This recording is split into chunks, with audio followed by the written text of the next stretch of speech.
suis avec Bernard Couadou. Donc Bernard, il y a longtemps que tu luttes pour la sauvegarde de l'hôpital Robert Picqué. Et aujourd'hui, nous sommes devant la clinique privée de Bagatelle pour une problématique d'arbres qui vont être coupés, d'arbres centenaires. Que se passe-t-il sur ce lieu-là depuis des années? Alors, je précise, on est pour la sauvegarde de l'hôpital et du site Robert Picqué. Parce que la future entité sanitaire, appelée Baya, qui s'installe sur le terrain près duquel on est là, qui ne fait que 4 hectares et demi, c'est une partie de l'ancien terrain de Bagatelle qui va être utilisée. Alors que celui de Robert Picqué, il fait 26 hectares. Je veux dire, on n'avait pas forcément à se retrouver là aujourd'hui. Alors, l'étape de ce projet Baya, qui est un programme maintenant qui se réalise et qui va abattre plusieurs arbres centenaires près desquels nous sommes aujourd'hui, mais on fait un comité d'accueil avec tous les gens qui sont dans cette bataille depuis 2015. On a mis en place un comité d'accueil qui s'est assis là sur la bordure sous la banderole qui est intitulée Bagatelle égale abattoir d'arbres centenaires pour cibler l'opération imminente qui va se faire où on prétend construire ici une cité immobilière qui n'a pas sa place logiquement dans une entité sanitaire et qui pour être construite doit abattre dans un premier temps une trentaine d'arbres dont beaucoup sont centenaires et au total une soixantaine. Donc ça c'est un scandale. Et en plus, le promoteur, la Cogédim de l'opération, nous dit vous allez bénéficier d'un appartement pour 180 000 € en moyenne, dans un lieu tranquille, donnant sur un parc.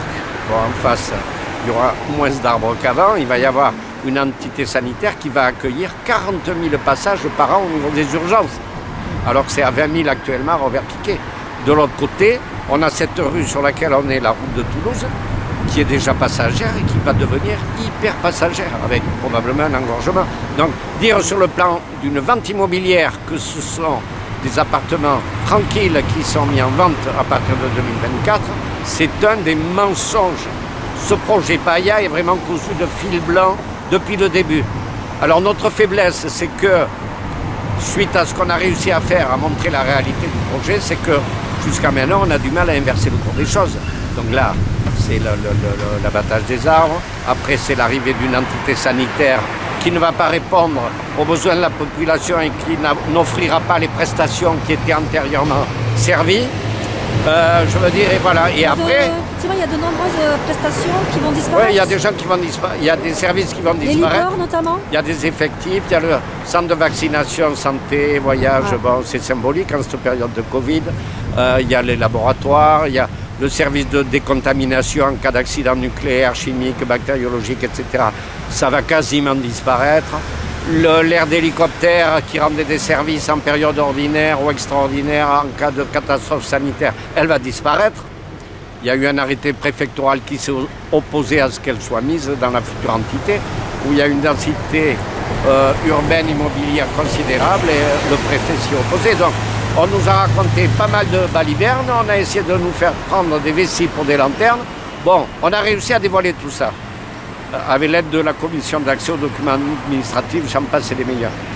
Mais maintenant, qu'est-ce qu'on peut faire là? On ne va pas rouler, on ne va pas s'enchaîner aux arbres. Je veux dire, après, il va y avoir la démolition de Robert Picqué,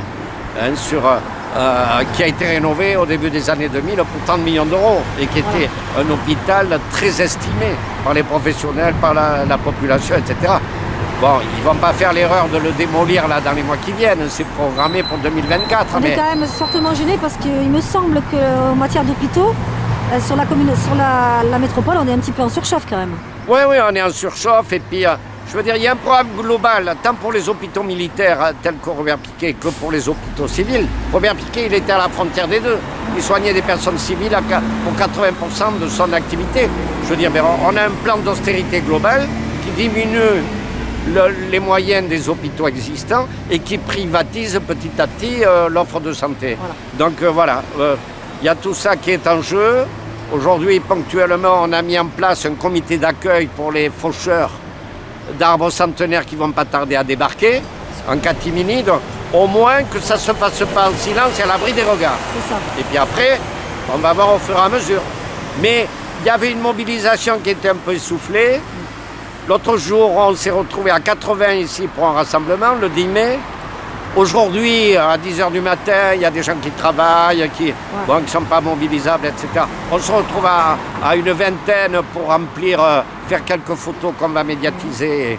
Et puis pour attendre la banderole sous laquelle on s'est assise, bagatelle égale abattoir d'arbres centenaires. Bon, je crois qu'on frappe l'opinion, il y a des gens de plus en plus révoltés. Après, qu'est-ce qu'on pourra en faire? On verra au fur et à mesure. Il faut continuer, voilà, et puis mettre en lumière ce qui se passe.